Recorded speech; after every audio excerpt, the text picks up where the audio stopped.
अस्सलामुअलैकुम। कैसे हैं आप लोग? सब खैरियत से? मैं उम्मीद करता हूं कि आप लोग सब खैरियत से होंगे। मैं भी अल्लाह तबारक व तआला के फजल व करम से और उसकी तौफीक व इनायत से बिल्कुल ठीक हूं। सेकेंड ईयर में आप लोग सब जानते हैं कि आजकल हमारा जो चल रही है एक्सरसाइज वो चल रही है 6.1 6.2। हम मिलाकर इंटीग्रेशन को पढ़ रहे हैं। इंटीग्रेशन को हमने 9 अक़साम में तकसीम किया हुआ है। आज जो सवाल हम करने जाएंगे उसका टाइप है टाइप नंबर 2, और इस सवाल को भी हम इंशाल्लाह बहुत ही आसान तरीके से सॉल्व करेंगे। इंटीग्रेशन के लिए मैंने आपको बताया था कि जब भी आप इंटीग्रेशन करने के लिए बैठें तो देखो तुम्हारे पास मैंने 4 लेक्चर्स ऐसे अपलोड कर दिए जिसमें आपको फार्मूलाज दिए हुए हैं। अगर आप फार्मूलाज याद कर लेंगे तो इंटीग्रेशन आपके लिए करना आसान हो जाएगा। लोग क्या करते हैं कि पहले फार्मूले को छोड़कर सवालात को सॉल्व करने के लिए निकल जाते हैं और एक एक सवाल सॉल्व करते हैं। अब आपको ये नहीं पता होता कि एक जैसे सवालात पर मुश्तमिल एक एक्सरसाइज नहीं होती। एक्सरसाइज में ज़रा सवालों की वैरायटी होती है, वेरिएशंस होती हैं।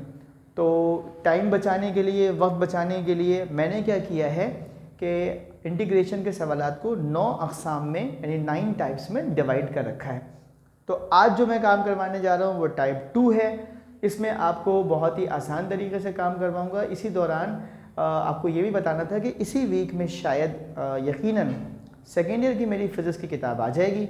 जब वो किताब आ जाएगी तो इंशाअल्लाहुल अज़ीज़ मैं वो किताब भी आपके साथ शेयर करूँगा। अपना बहुत ज़्यादा ख्याल रखिएगा। मेरे चैनल को देखिए, लाइक कीजिए, सब्सक्राइब कीजिए और अपने तमाम दोस्तों के साथ शेयर कीजिए। आने वाले दिनों में मैं आपको कुछ ऐसे सब्जेक्ट वाइज इम्पॉर्टेंट बताने वाला हूँ जिससे आपकी तैयारी मज़ीद आसान हो जाएगी। सेकेंड ईयर के कुछ बच्चों ने पूछा कि सप्लीमेंट्री इम्तहानात कब होंगे। सप्लीमेंट्री इम्तहानात जो हैं वो अनकरीब इंशाअल्लाह अज़ीज़ दिसंबर के लास्ट वीक में या फिर जनवरी के शुरू में हो जाएंगे। वैसे अमूमन ये दिसंबर में ही होते हैं और दिसंबर का आगाज़ हो चुका है। तो आइए चलते हैं आज के सवाल की तरफ जो कि बहुत ही आसान है। Second year mathematics exercise 6.2 type number 2 question number 2 का पार्ट 5 है। I is equals to integral e plus 1 plus e की पावर 2x और इसकी होल पावर है -12, आगे है e की पावर 2x dx। ठीक है, I repeat, I is equals to integral 1 plus e की पावर 2x की होल पावर -12, आगे दिया हुआ है e की पावर 2x dx। ठीक है, क्या कर देंगे, क्वेश्चन सोल्यूशन की हेडिंग डालेंगे, सवाल लिख देंगे और सवाल के आगे लिख देंगे इक्वेशन नंबर 1।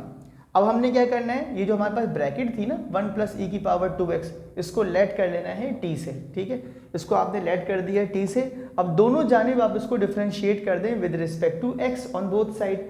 तो क्या हो जाएगा d upon D X 1 plus E की पावर 2x, यहाँ पे हो जाएगा dt अपॉन डी एक्स। अगले स्टेप में आप क्या करें, जैसे इसको डेरिवेट करेंगे ये हो जाएगा 2e की पावर 2x, ये हो जाएगा dt अपॉन dx। ठीक है, अब इस dx को उठा के आप इस तरफ कर दें। क्यों कर दें, क्योंकि आपको चाहिए e की पावर 2x dx।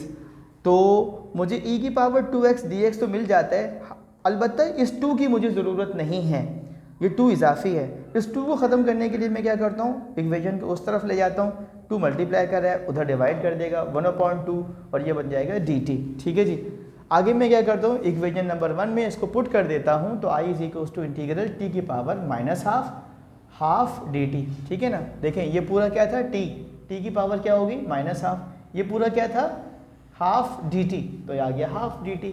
अब बड़ा आसान है, हाफ को कांस्टेंट मानते हुए बाहर निकाल दीजिए, पावर में 1 ऐड कीजिए और होल पावर से डिवाइड कर दें, प्लस ऑफ c लगा दें। -12 में +1 करेंगे तो हाफ बचेगा, नीचे भी -12 में +1 करेंगे तो हाफ बचेगा। ठीक है जी, इस 2 से इस 2 को कैंसिल कर दीजिए। तो अब आपके पास क्या बचेगा, t की पावर हाफ। t की पावर हाफ को आप इस तरह भी लिख सकते हैं √t प्लस ऑफ c, और t क्या था बेटे 1 प्लस e की पावर 2x प्लस c। तो आपका आंसर आ गया i is equals to √1 plus e की power 2x plus of c। उम्मीद करता हूँ आज का सवाल भी आपको हमेशा की तरह अच्छी तरह से समझ में आया होगा। आप सिर्फ इसकी प्रैक्टिस करेंगे और फिर अपनी दुआओं में मुझे याद रखेंगे। अल्लाह हाफ़िज़।